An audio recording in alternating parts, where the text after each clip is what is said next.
안녕하십니까? 사랑, 희망, 생명을 전하는 복음방송 진리의 뜰입니다. 성도 여러분 안녕하십니까?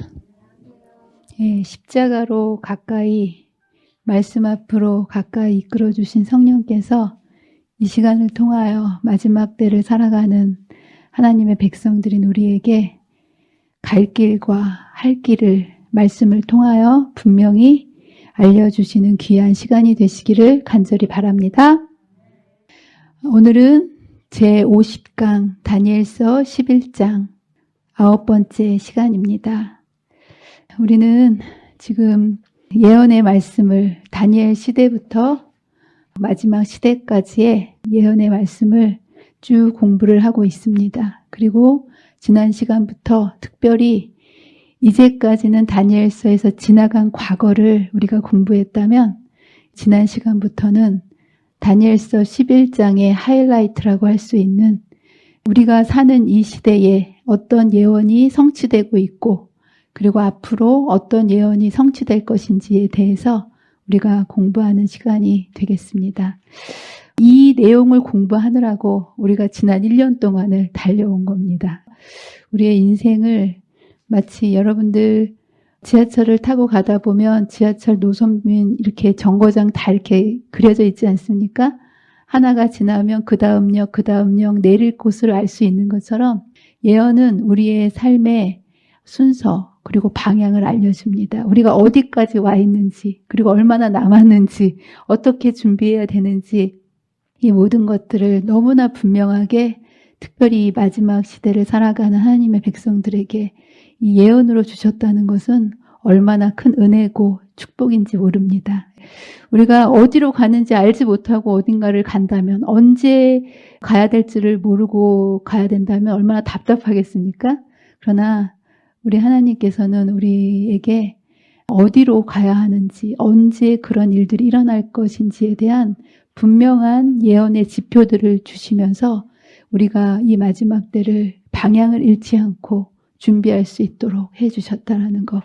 그리고 이것이 반드시 이루어질 거라는 것을 우리에게 확신시켜 주시기 위해서 앞에 있는 모든 나라들의 예언들을 말씀해 주시면서 이제 우리 시대에 이루어지고 또 앞으로 반드시 예언된 이 모든 것들이 앞에 100% 그 예언이 성취된 것처럼 이제 마지막 제 이름으로 가면 갈수록 더 분명하게 믿음을 가지고 예언에 기초한 삶을 살 수 있도록 모든 것을 미리 말씀하시고 이루어지는 모습을 보면서 우리의 믿음을 굳게 하도록 세워주셨다라는 거.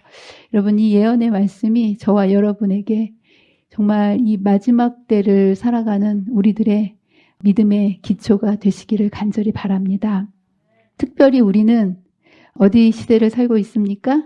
마지막 시대를 살고 있습니다. 그리고 창조부터 이제 재림이 이 지구 역사의 끝이라고, 한 해에 봄이 있고 겨울이 있듯이 지구의 역사의 시작이 창조라면 지구 역사의 끝은 분명히 재림이다라고 이 성경은 이야기하고 있습니다. 그리고 각 시대마다 하나님은 하나님의 백성을 가지고 있고요. 특별히 한 남은 백성을 주님께서 가지고 계시는데 마지막 최후의 선악간의 대쟁투를 할 그 백성을 남은 무리라고 얘기하고요. 이제 이 마지막 시대에 우리가 어떻게 선악간의 대쟁투에서 악의 핵심 세력과 싸워야 될지 악의 세력의 정체와 그 전략들을 자세히 알려주고 계십니다.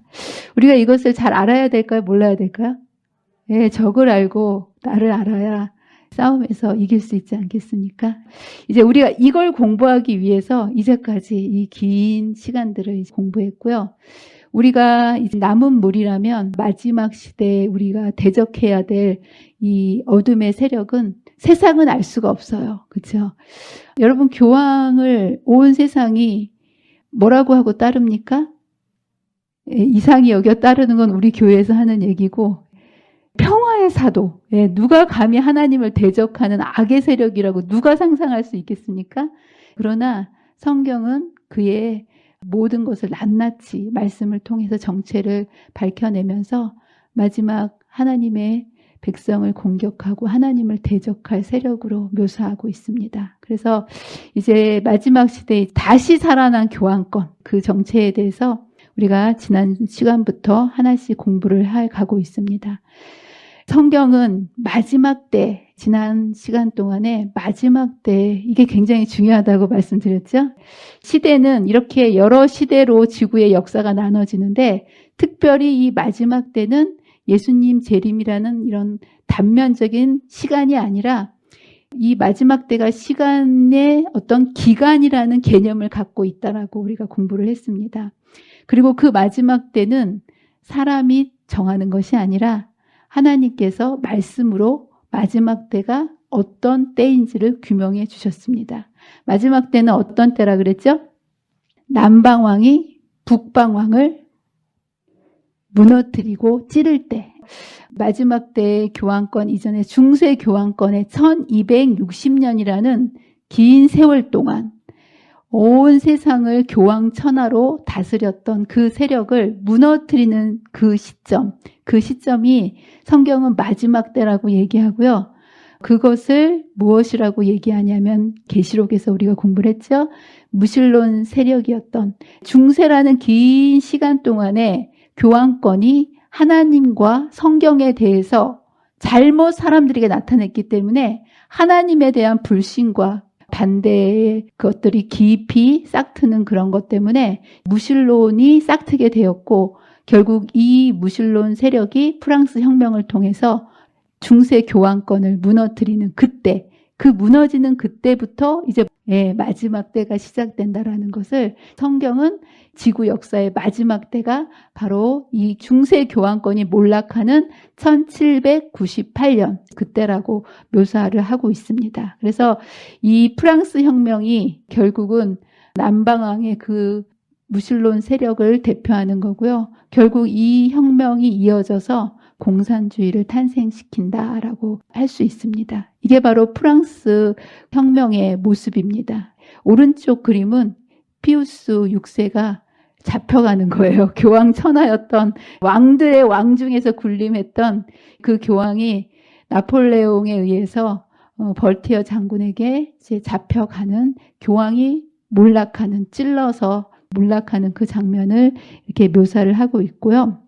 그렇다면 이제 이렇게 마지막 때가 이제 기세 등등하던 북방왕을 견지했던 중세기를 지배했던 북방왕이 결국 프랑스 세력에 의해서 망하게 되는데요. 그 다음에 북방왕은 어떻게 되었을까요?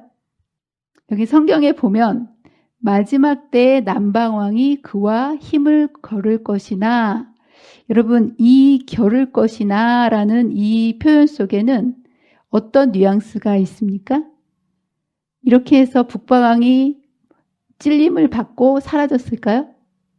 이 찔른다는 표현은 짐승의 이렇게 엄니나 그 뿔에 찔리게 되면 굉장히 죽을 만큼 치명적이지 않겠습니까?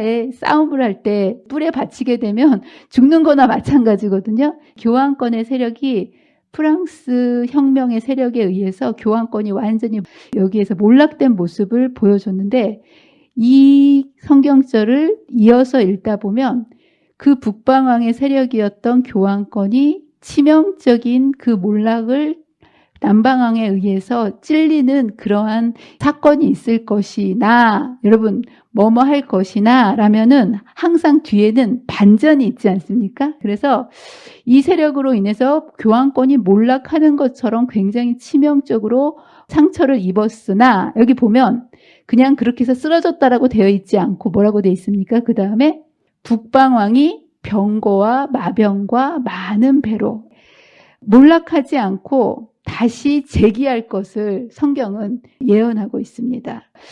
그 이야기, 북방왕의 남방왕과의 세력이 어떻게 전개될 것인가를 우리가 이 예언 속에서 공부할 수가 있는데요. 첫 번째, 비록 찔렸지만 교황권이 찔리고 몰락하는 데서 끝나는 것이 아니라 북방왕이 다시 재기해서 그 남방왕과 다시 싸움하는 그 모습을, 그에게로 마주와서 그 여러 나라에 침공하여 물이 넘친같이 지나갈 것이라 라고 얘기하면서 죽게 되었던 상처가 있었지만 다시 회복해서 남방왕과 싸우게 되는 북방왕의 모습을, 교환권의 모습을 여기에서 설명을 하고 있습니다. 그렇다면 이 예언이 어떻게 성취가 되었냐면, 교환권이 몰락하고 그냥 보통 일반 나라들은 한 번 망하면 나라가 다시 세워진다는 게 가능할까요? 불가능할까요? 여러분, 우리나라에도 이 한반도의 반만년 역사 동안에 여러 나라들이 일어났다 망했다 일어났다 망했지만, 한 나라가 세워졌다 망하면요, 그게 끝이지, 세월이 지난 후에 그 나라가 다시 회복되는 나라는 단 한 나라도 없습니다. 삼국시대, 고려시대, 그리고 조선시대 이렇게 이어갔지만, 고려가 망했다가 나중에 또 이렇게 나라가 일어나고 그러진 않지 않습니까?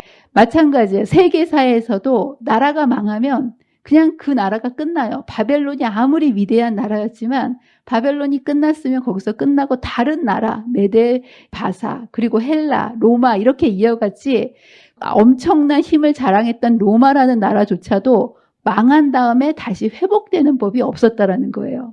근데 성경은 여기 뭐라고 예언하냐면, 이 나라가 찔릴 것이나 북방왕이 찔릴 것이나 거기서 끝나는 것이 아니라 다시 재기해서 남방왕과 싸울 것을 여기서 예언했고요.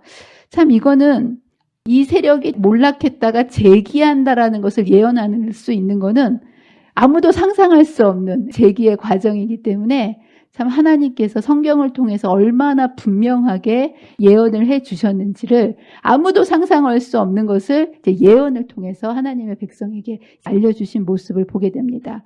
그리고 이 예언대로 북방왕은 찔려서 몰락하고 없어진 것 같았지만 없어지지 않고 그 죽게 되었던 상처가 거의 없어진 거예요. 죽고, 그렇죠? 예, 그러나 그 상처가 나음에 온 땅이 놀랍게 여겨 짐승을 따르고라고 이제 계시록에 표현하면서 이 몰락했던 세력이 다시 회복될 것을 여기에서 분명히 예언을 하고 있습니다. 그러면서 어떻게 교환권이 재기를 했냐면 131년 만에 이 라테란 궁전에서 이탈리아의 무솔리니가 라테란 조약을 이 교환권과 체결해서 131년 만에 다시 교황권의 교황령, 바티칸, 이제 땅을 되찾아서 돌려주고 바티칸을 하나의 나라로 공식적으로 인정해주는 그 조약이 바로 라테란 조약이고요. 왼쪽에 있는 사진이 바로 그 대표로 나왔던 가스파리 추기경과 무솔리니가 그 협정에 사인하는 장면이 사진으로 찍혀 있는 것입니다. 교황권은 이때로부터 서서히 세력을 회복하기 시작했고, 폐지됐던 그 핵심 행동대장 역할을 했던 제수잇을 부활시키고, 그리고 1961년 개신교의 종주국인 미국에서 카톨릭 최초의 대통령인 케네디를 당선시키면서 급속도로 세력이 이제 일어나기 시작합니다. 그리고 이어서 1984년 미국과 대사를 교환하면서 지금 이 세상에서 가장 작지만 강한 국가로서 다시 이 세상 무대에 하나로 성경 말씀대로 재기했다라는 거. 이 사실은 미국과 대사를 교환한다는 것은 있을 수 있는 일일까요? 있을 수 없는 일일까요? 미국이 세상의 여러 나라들과 다 대사를 교환해도 절대로 대사를 교환할 수 없는 나라가 있다면 그 나라는 어느 나라일까요? 바티칸입니다. 왜 그럴까요? 미국이란 나라 자체가 어떻게 세워진 나라냐 하면 교황이 싫어서 도망 와서 세운 나라가 미국이에요. 그렇기 때문에 이 미국이라는 나라는 바티칸 로마 교황과는 거의 원수지간, 상극이거든요. 그런데 예언에 따라서 죽게 되었던 상처가 나음에 온 세상이 이상히 여기며 따르더라. 예, 미국조차도 이 나라와 수교하면서 세상에 가장 권세 있는 이 교황의 재기를 도와두는 그 모습을 우리는 예언을 통해 보게 됩니다. 그러면서 여기에서 끝난 것이 아니고요. 또 어떻게 재기하면서 그 다음 스텝이 넘어가냐면 여기 보면 북방왕이 재기와 동시에 병고와 마병과 많은 배로 회오리 바람처럼 그에게로 마주 왔어요. 그래서 그는 누굴까요? 남방왕입니다. 예, 북방왕이 한번 찔렸잖아요. 위에서. 북방왕이 찔렸는데 찔리고서는 몰락하고 끝난 것이 아니라 북방왕이 다시 재개하여서 더 많은 병고와 마병을 가지고 오히려 남방왕을 역습할 것을 여기서 예언하고 있습니다. 이것을 그림으로 이렇게 보자면 중세 교황권이 프랑스 혁명을 통해서 무신론 세력에게 찔리는 그런 일이 있었지만 시간이 지남에 따라서 오히려 북방왕이 다시 재기하여서 마지막 때 교황권으로 다시 재기한 이 교황권이 어떤 일을 한다고요? 남방왕을 찌르는, 이 무신론 세력이 계속 이어지는 세력이 이제 공산주의 세력으로 이어가는데요. 그가 상처를 입었지만 오히려 재기한 이후에는 그 남방왕을 오히려 붕괴시키는 일을 하는 것을 성경이 예언을 해놓고 있습니다. 그래서 여러분들 아시겠지만 제가 어렸을 때는요, 이 세상이요, 두 무리로 나눠져 있어요.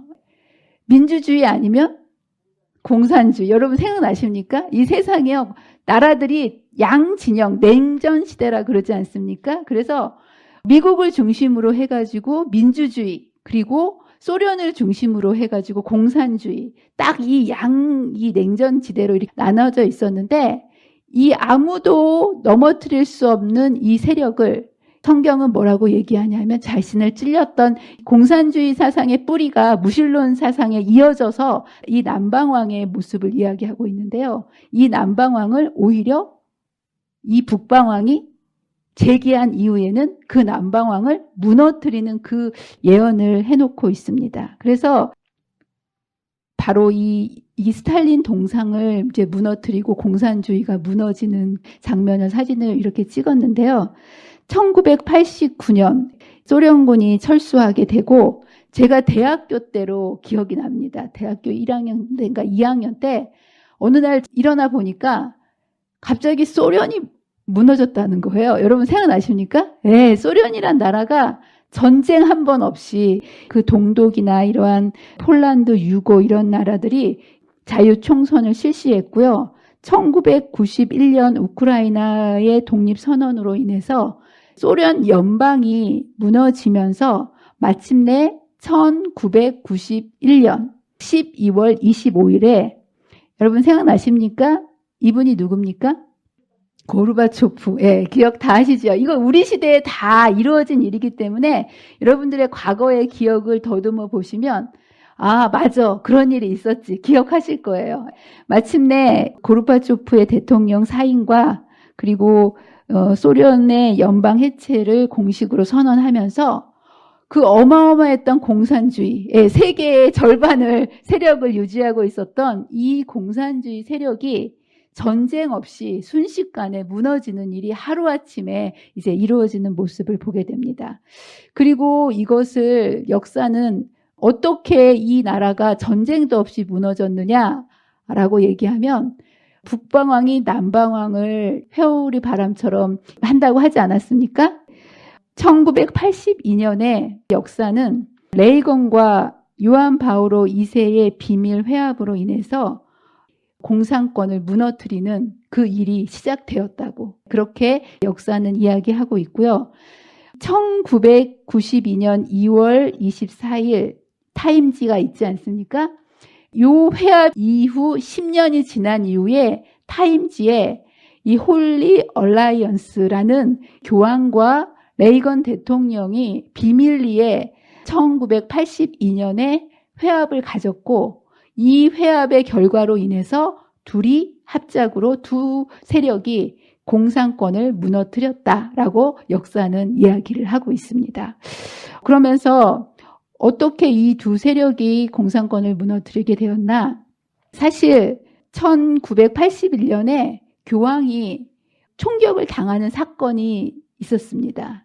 그리고 정확하게 6주 후에 레이건 대통령도 총격을 당하게 됩니다. 그리고 이 총격을 당한 이 사건을 우리나라 조선일보, 1994년 8월 8일 날짜에서는 뭐라고 얘기를 하냐면, 여러분 조선일보라는 것은 그냥 없는 내용을 루머처럼 만들어내는 신문이 아니지 않습니까?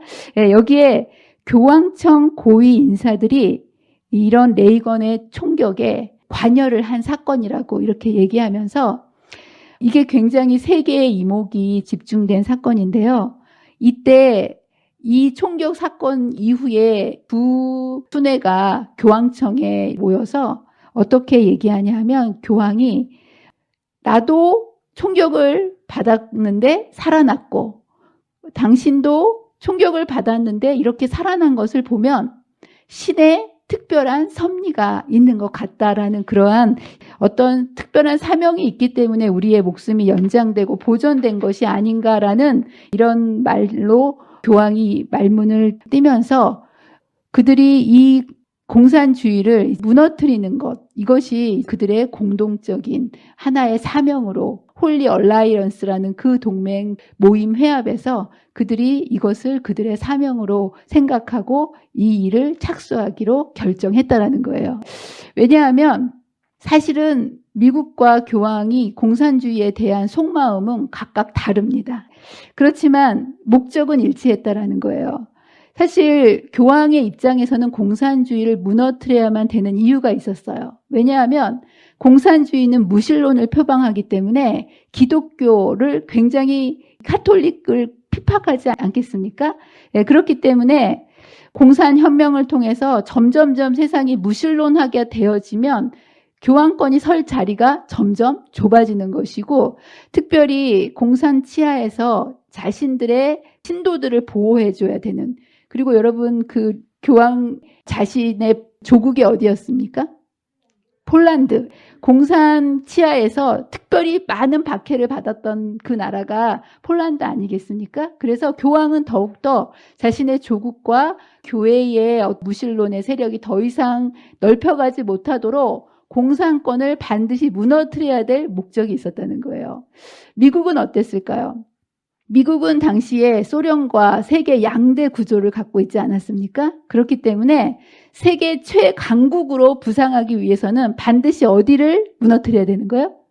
공산주의, 소련을. 그렇게 해서 이렇게 만난 이 두 사람들의 이해관계가 맞았기 때문에 이들은 이 공산주의를 무너뜨리기로 하고 이들의 세상을, 역사를 바꾸고 변경시키는 그 역사를 이루게 되었습니다. 그래서 1991년에 이 개혁 개방 정치를 했던 이 고르바초프는 결국 뭐라고 이야기했냐면, 교황이 동구권 역사를 바꾸었다, 이렇게 이제 실토를 했고요. 실제적으로 여기에 보면 뭐라고 되어 있습니까? 북방왕이 병거와 마병과 많은 배로 회오리 바람처럼 그에게로 마주와서 여러 나라에 침공할 것이며 라는 표현이 있지 않습니까? 그래서 미국과 교황권이 이 공산주의를 무너뜨리기 위해서 병거와 마병은 무엇을 의미할까요? 엄청난 군사적 지원을 해준 것을, 그냥 무너질 수가 없는 거예요. 그렇죠? 그 큰 세력을. 그런데 이 북방왕이, 이 교황권의 세력이 군사적인 많은 지원을 해준 것을, 병거와 마병을 지원해 주는 것을 이렇게 얘기하고요. 그래서 많은 배는 무엇을 의미할까요? 많은 배는, 배를 띄우기 위해서는 돈이 필요하지 않습니까? 그래서 군사적 지원뿐만 아니라 천문학적인 경제적인 어떤 지원까지도 이 공산권을 무너뜨리기 위해서 그 주변 나라들에게 무한정으로 지원해 줬고요. 이 결과로 무너질 때 어떻게 무너졌다라고 표현이 되어 있습니까? 회오리 바람과 홍수처럼 무너질 것이라는 표현이 나옵니다. 전쟁 없이 정말 순식간에 무너지는 그 공산권의 모습을, 회오리바람 한번 샥 불면 싹 다 날아가지 않습니까? 이런 것처럼 한순간에 이 공산권이 무너질 것을 이렇게 분명하게 묘사한 모습을 이제 우리가 보게 됩니다. 자, 그러면서 여기서 끝난 것이 아니고요. 그 다음에는 어떻게 됐을까요? 세 번째로는 재기했고, 두 번째로는 공산국가를 무너뜨렸고, 세 번째는 어떻게 한다고 되어 있습니까? 이 세력이 영화로운 땅에 들어간다는 거예요. 자, 영화로운 땅은 그러면 어떤 땅일까요? 여러분, 소련이 무너진 다음에 이제 그 다음에 영화로운 땅에 들어간다라고 예언이 되어 있거든요. 그렇다면 여기서 얘기하는 영화로운 땅은 어디일까요? 우리가 예언 공부를 지금 다니엘서를 쭉 공부하면서 영화로운 땅이라는 단어를 여러 번 접했습니다. 근데 여러분, 이제까지 다니엘서 8장에 보면 작은 뿔 하나가 영화로운 땅을 향하여 심히 커지더니 라고 이제 헬라 시대의 그 영화로운 땅을 향해서 나아간 그 모습이 있고요. 또 로마 시대에도 그가 영화로운 땅에 설 것이며 라는 영화로운 땅이라는 단어가 나와요. 근데 여기서 얘기하는 영화로운 땅과 이전에 있었던 그 영화로운 땅은 같은 땅일까요? 다른 땅일까요? 예, 왜 다른 땅일까요? 구약시대, 예수님 돌아가시기 전까지 로마 시대까지의 영화로운 땅은 하나님의 백성이 이스라엘 백성이기 때문에 영화로운 땅이 유대 땅입니다. 예루살렘을 중심으로. 예, 그러나 이제 구약에서 예수님께서 십자가에서 돌아가시고 교회가 탄생한 이후에는 영적으로 하나님의 백성이 교회가 되기 때문에 이 교회에 관계된 땅이 영화로운 땅이 돼야 되지 않겠습니까? 그래서 이 영화로운 땅에 들어가는데 그렇다면 그 다음번에 교황이 들어간 이 영화로운 땅은 어떤 땅인가? 더 이상 육적인 유대 땅으로 해석하면 안 되고 영적인 의미로 이것을 해석해야 되는데요. 영화로운 땅은 이제 하나님의 성전이 있는 땅이 영화로운 땅이고 구약에서는 그렇죠? 하나님이 백성이 있었던 땅이 영화로운 땅이고 하나님의 율법의 말씀이 있었던 땅이 영화로운 땅이었습니다. 이제 마찬가지로 영적인 해석도 이렇게 해야 되는데 영토적으로 인해서 영화로운 땅은 첫 번째로 계시록 12장에 보면 짐승의 핍박을 피해서 여자인 교회가 도망갔던 여자를 도운 땅, 물을 삼키고 여자를 도운 땅이 있지 않습니까? 즉 청교도들이 이 교황권의 박해를 피해서 도망간 땅. 여러분 어느 땅인지 생각나십니까? 예, 두 번째로 종교개혁을 통해서 사실은 이 진리가 다 흩어져 버렸어요. 개신교를 통해서 프로테스탄트, 비록 종교개혁을 통해서 교회들이 세워졌지만 이 결과는 진리가 흩어지는 결과를 맺었는데 이 흩어진 진리를 재림운동을 통해서 실망했지만 이것을 통해서 연단을 받아서 오히려 이 진리를 하나로 모아 교회가 탄생한 땅이 있습니까? 그 땅이 어느 땅입니까? 예, 미국이죠. 또한 이 하나님의 백성을 땅끝까지 복음을 전파하는 데 있어서 가장 많은 선교사를 세계로 파송하는 땅. 예, 이게 누굴까요?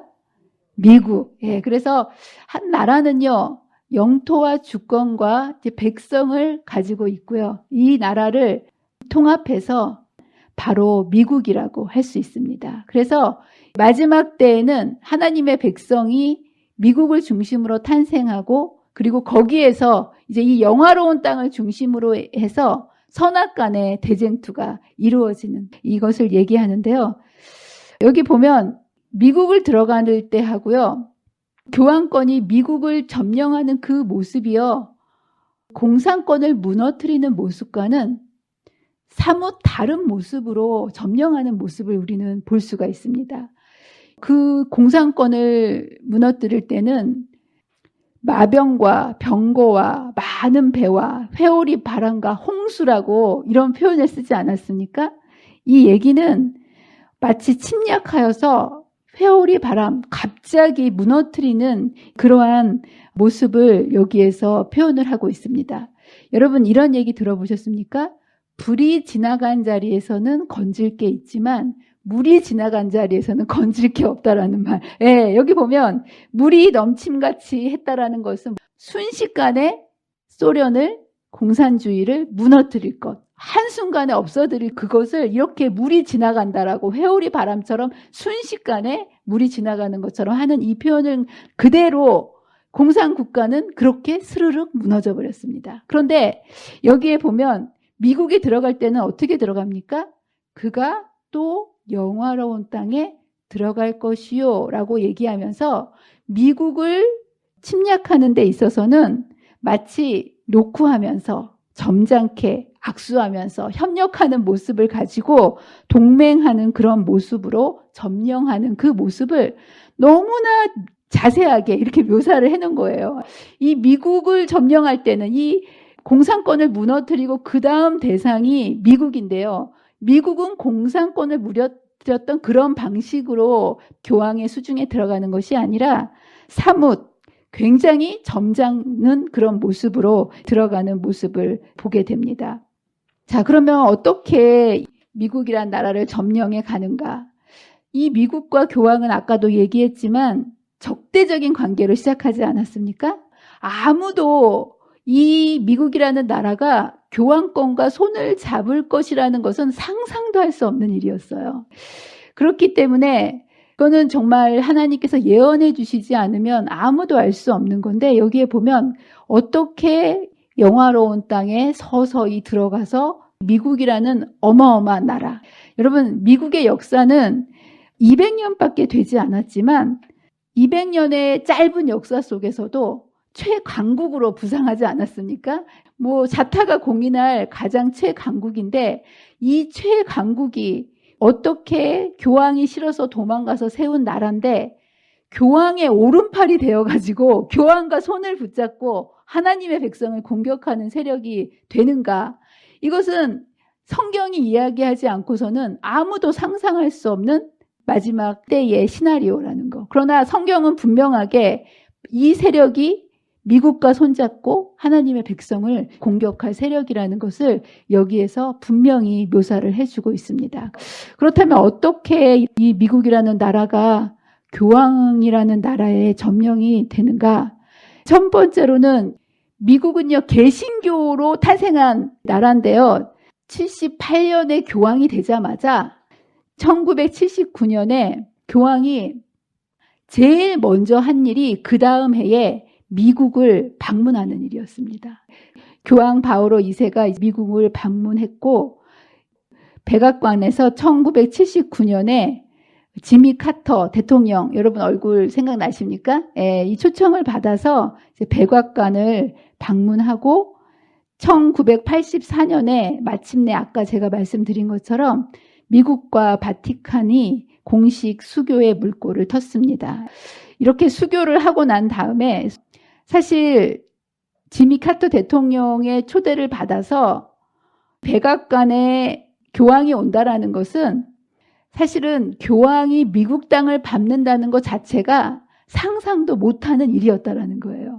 그 당시에 이것을 워싱턴 스타지에서 뭐라고 설명을 해주고 있냐면, 법왕이 미국을 한번 방문한다는 것은 상상만 해도 벼락을 맞을 일이었다라는 거예요. 이거 절대로 이루어질 수 없는 일. 그러나 이제 온 세계의 하늘에 빛나는 별로서 만 7일을 우리와 함께 지낸다는 약속 아래 우리 미국에 오게 되었다. 그러면서 여러 개의 도시들이 모든 것을 멈추고 이것을 이제 준비하기 위해서 바쁘게 준비하는 그것을 이야기하고 있고요. 이런 첫 번째 교황의 미국의 방문 이후에 급속하게 미국과 수교를 맺고 결국 아까도 말씀드렸던 것처럼 이렇게 가까워진 교황 요한 바오로 2세가 거룩한 동맥을 통해서 공산권을 무너뜨리게 되는 그 장면. 그리고 나서 그 이후의 대통령들은 계속해서 누구하고 손을 딱 맞잡을까요? 교황권. 예, 미국의 대통령이 계속. 여러분, 이분은 누굽니까? 여러분들이 잘 아는 분이죠? 이건 다 우리 시대에 있었던 대통령이고요. 정말 1999년 교황이 미국 방문을 했을 때 이런 얘기를 클린턴 대통령이 교황에게 했다라는 거예요. 이게 대통령의 입에서 나와서는 안 될 말인데 뭐라고 얘기하냐면, 교황이 바라는 대로 되기 위해 미국이 얼마나 노력하고 있는지 이번 방문을 통해서 확인하기를 희망합니다. 이게 세계 최강국인 대통령이 교황에게 할 말입니까? 안 할 말입니까? 너무나 굴욕적인 말 아닙니까? 우리나라가 교황이 하라는 대로 다 하고 있는데 와서 진짜 하고 있는지 안 하는지 한번 검사해 보시라는 거예요. 참 이런 굴욕적인 말을 할 정도로 미국이 교황권의 세력에 점령되는 이 이후에 모든 대통령들, 여러분도 아시겠지만 또 교황이 바뀌고 그 뒤를 이어서 베네딕토가 되었지만 부시 대통령 역시도 교황권에 그 관계를 맺어가면서 베네딕토 16세는 이제 더 세월이 시간이 지나가면서 세력을 넓혀서 아예 9번의 종교회의 대표 회의뿐만 아니라 유엔 연설을 하고 기도의 만남을 가졌다라는 거. 그래서 이 교황이 부시 대통령이 퇴임을 앞두고 또 거기에 초청해 가고 또 미국에 오고 이러면서 미국과 교황권과의 이 관계가 점점점 탄탄하게 이어져 가는 그 모습을 하고 있고요. 오바마 대통령도 프란치스코 교황이 방문했을 때 여러분 모습을 보십시오. 두 손 딱 모으고 그렇죠?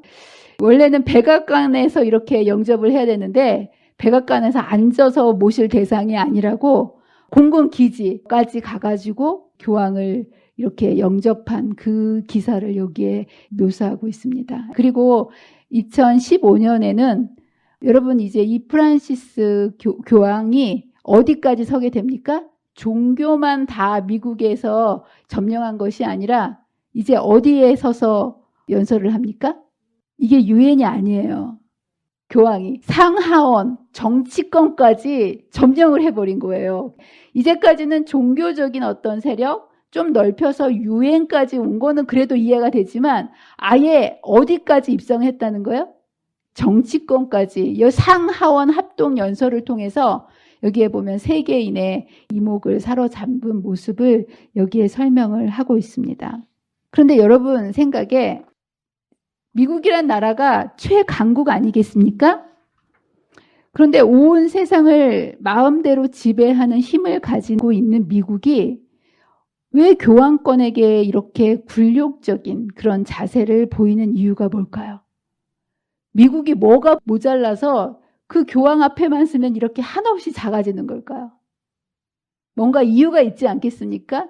여러분 미국이란 나라는요 스스로 경찰 국가를 자처하는 나라예요. 그래서 자신의 눈에 거슬리면 사정없이 이라크니 중국이니 모든 나라들을 힘으로 제압하는 나라 아니겠습니까? 그런데 교황 앞에만 서면 이렇게 작아지는 왜 이럴까? 왜 이럴까? 이유는 단 한 가지입니다. 미국은 세계 최대 채무국가입니다. 가장 빚이 많은 나라가 어느 나라라는 거예요? 여러분은 미국이 굉장히 좋은 나라 같죠? 부자 같죠? 근데 세계에서 가장 빚이 많은 나라가 미국이라는 거예요. 빚이 많은. 그래서 GDP는 국내 총 생산량입니다. 그래서 미국의 GDP가 20조 달러인데요. 빚이 몇이라는 거예요? 28조 이상이라는 거예요. 본인이 돈 벌 수 있는 게 20조 달러인데 빚이 얼마라는 거예요? 28조 이상이고요. 신용카드를 쓰게 되면 한도액이라는 게 있지 않습니까? 자기가 감당할 수 있는 최대액을 해주는 걸 채무 한도라고 하는데요. 이 미국의 채무 한도가 28조 4천 달러예요. 근데 이제 채무가 28조억을 넘었기 때문에 조금 지나면 미국은 어떻게 될 수밖에 없는 거예요? 망할 수밖에 없는 거예요. 내가 벌 수 있는 돈보다 채무, 빚이 훨씬 많으면 이 사람 어떻게 됩니까? 파산이지 않습니까? 지금 미국이 그런 상황이라는 거예요. 그래서 28조가 얼마인가? 우리는 1억도 없기 때문에 돈이 28조가 얼마인지를 잘 모르겠지만 28조라는 돈은요, 여러분이 상상할 수가 없는 돈이에요. 여기에 보면 28조가 뭐라고 되어 있습니까? 삼경 3,677조 원이라고 되어 있지 않습니까? 3조, 우리나라 예산은요, 조 단위를 넘지를 않아요. 경이라는 거를 여러분들 뉴스에서 들어본 적 있나요? 우리나라에는 없어요. 이게 엄청나게 큰 거고요. 이제 네이버에서도 2,800억 달러 이상은 말하지를 않아요. 그게 이상 이렇게 카운트가 안 된다는 거예요. 그런 돈은. 근데 여기는 삼경 3,677조 원. 이것은 정말 상상할 수 없는 그 어마어마한 돈이 지금 부채로 미국이 가지고 있는 거고요. 버는 돈보다 쓰는 돈이 많으면 당연히 뭐 어떻게 될까요? 망하는 거. 그래서 이제 이 부채 채무 한도를 올려야 된다. 그래서 여기 보면 여러분 이거는 지금 최근의 뉴스입니다. 2021년 8월 3일 날 뭐라고 파이낸셜 뉴스에서 나왔냐면 미국이 빚 28조 달러가 이 빚이 있기 때문에 미국이 디폴트 어떻게 된다고요? 망한다 이 얘기예요. 그리고 이 채무 한도의 마지막 노선이 언제냐면 10월까지 이것을 해결하지 않으면 미국은 파산이 되는 거예요. 지금은 몇 월입니까? 12월. 예. 이게 지난주 금요일 날 뉴스예요. 오늘 찾아보니까 미국이 지난주 금요일 날 부채 한도, 말하자면 신용카드 한도액을 좀 올린 거예요. 국회에서 올려가지고 국가 부도 사태는 간신히 피하기는 했지만 이거를 한도를 올린다고 해서 빚을 갚는 것이 아니기 때문에 망하는 시기를 조금 늦출 뿐이지 미국은 빚 때문에 어떻게 될 수밖에 없는 나라라는 거예요? 망할 수밖에 없는 지금 국가 부도 상태 직전에 있는 그런 나라라는 거. 이것을 막기 위해서 워싱턴 정치권이 2조 달러 이상을 이렇게 올려서 채무 한도를 올리긴 했지만 망하는 거는 시간 문제라는, 이제 지금 미국이 돈이 없어서 망할 수밖에 없는 이런 상황에 있었기 때문에 미국은 굉장히 경제적으로 파산 직전에 놓인 나라입니다. 그런데 이런 말이 있습니다. 식량을 지배하는 자가 한 국가를 통제하며 석유를 지배하는 자 한 대륙을 통제하며 통화를 지배하는 자가 세계를 통제한다. 여러분, 이분이 그 미국 국무장관이거든요. 굉장히 유명하신 분인데, 키신저라고 이런 얘기를 했어요. 그렇기 때문에 이 미국은 소련을 무너뜨린 다음에 초강대국으로서 세계를 다 점령하려고 하지 않았겠습니까? 그래서 이 식량을 점령하기 위해서 최대 식량 투출국으로서 식량 창고를 확보하기 위해서 여러 가지 일들을 합니다. 그 중에 대표적인 것이 뭐냐면 몬산토라는 회사를 통해서 유전자 변형 물질을 통해 가지고요, 이 농업 사업을 모든 것을 다 휘어잡는 그 일을 지금 미국이 하고 있습니다. 그래서 여러분, 이 몬산토라는 이 회사는 어떤 회사냐면, 여러분 고엽제 아십니까? 예, 베트남전에서 이 고엽제를 생산했던 그 회사인데, 이 회사에서 또 다시 유전자 변형 그 농산물을 만들어 가지고 건강과 땅을 다 황폐화시킬 뿐만 아니라 중요한 것은 그 종을 다양성을 파괴해 가지고 종자를 특허권을 부여해 가지고요, 사람들이 마음대로 종자를 심지 못하도록. 여러분, 씨를 심어야 식량을 가질 거 아니겠습니까? 그런데 전 세계의 모든 그 종자를요, 이 몬산토라는 회사에서 하나의 특허권을 바탕으로 해가지고 새로운 농업 질서를 강요해서 엄청난 착취를 함으로 인해서 이 식량에 대한 것을 온 세상을 지배하려고 하는 그 미국의 그 일을 추진하고 있다는 거. 두 번째는 이제 석유를 가져야만 힘이 있기 때문에 미국이 여러 전쟁을 치르지 않았습니까? 근데 여러분들, 이라크와의 전쟁, 아프가니스탄의 이런 전쟁을 미국이 치렀는데, 전쟁의 명분은 빈 라덴이라든가 사담 후세인 이런 사람들이 대량 살상 무기로 인해서 세계의 평화를 위협하기 때문이라는 명분을 세웠지만, 실제적인 명분은 뭐라는 거예요? 석유 매장량. 왜냐하면 석유를 확보해야만 세상을 점령할 수 있기 때문에. 세 번째로는 통화를 점령해야만 온 세상을 점령할 수 있기 때문에, 여러분도 아시겠지만 2001년부터 2005년까지 이러한 여러 가지 그 자유경제 하에서 세상을 지배하기 위해서 이런 일들을 했었는데요. 결국은 이런 간섭과 제재 없이 세상을 정복하려다가, 여러분 2007년에 서브프라임 모기지 사태 기억나십니까? 우리나라에도 IMF로 굉장히 어려움을 겪었던 때가 있지 않았습니까? 예, 이때 미국이 굉장한 경제적인 붕괴를 겪었고요. 이때 미국의 5대 은행들이 JP 모건이라는 이 국제금융회사에 다 종속이 되어버립니다. 헐값으로 다 넘어가 버린 거예요. 그런데 문제는 뭐냐면 이 JP 모건이라는 이 회사가 어디 수하에 있는 회사일까요? 교황청 수하에 있는 그 회사고요. 이때 대부분의 미국의 금융기관들, 그 기관들이 다 여기에 들어갔기 때문에 실제로 미국인들이 가지고 있는 돈은요, 5%밖에 되지 않는다고 해요. 모든 돈들이 이러한 기업과 은행들이 가지고 있는데 그 대부분의 돈을 가지고 소유하고 있는 그 기관이 어디라는 거예요? JP 모건사. 그래서 한 나라를 점령하는 방법은요, 두 가지가 있습니다. 하나는 힘으로 하는 게 있어요. 또 하나는 뭘로 종속시킬 수 있을까요? 빚으로. 네, 빚으로. 근데 여러분 칼로 아니면 힘으로 하는 정복은 누르면 누를수록 그 피정복민들이 들고 일어나지 않습니까? 우리나라도 누를수록 독립운동하고 반대하지 않습니까? 그런데 빚으로 하는 이 정복은요, 대들지 않고 소리 없이 하는 정복이기 때문에 이 피정복인들은요, 자신들이 정복 당한 줄도 모르고 정복 당하는 게 빚으로 하는 정복이라는 거예요.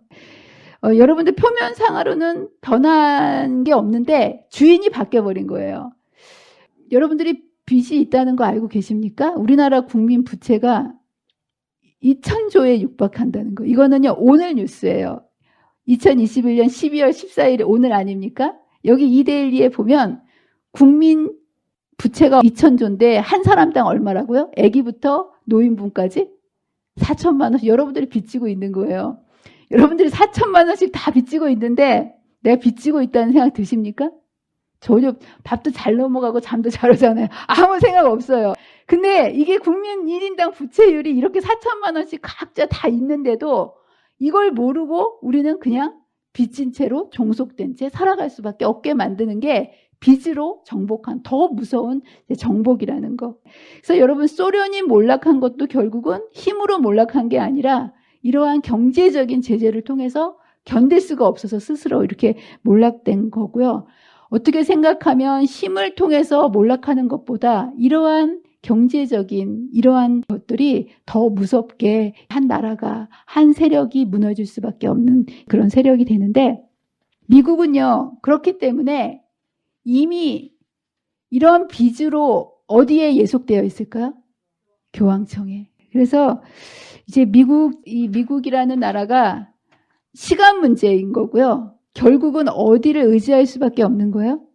교황청을 의지할 수. 안방을 차지하는 세력이 결국은 교황청이고, 정치권은 그저 꼭두가시처럼 그 돈 때문에 종속되어서 교황권이 하자고 하는 대로 할 수밖에 없는 상황으로 지금 세계 정세가 돌아가고 있는 모습을 보게 됩니다. 그래서 교황권은 절대로 외면으로 드러나지 않아요. 여러분, JP 모건사가 교황권 수하에 있다는 것을 누가 알겠습니까? 그러나 여러분들이 자세히 공부해 보면 그런 경제권에 있는 전문가들은 이 회사가 교황권 수하에 있는다는 것을 누구나 다 알고 있어요.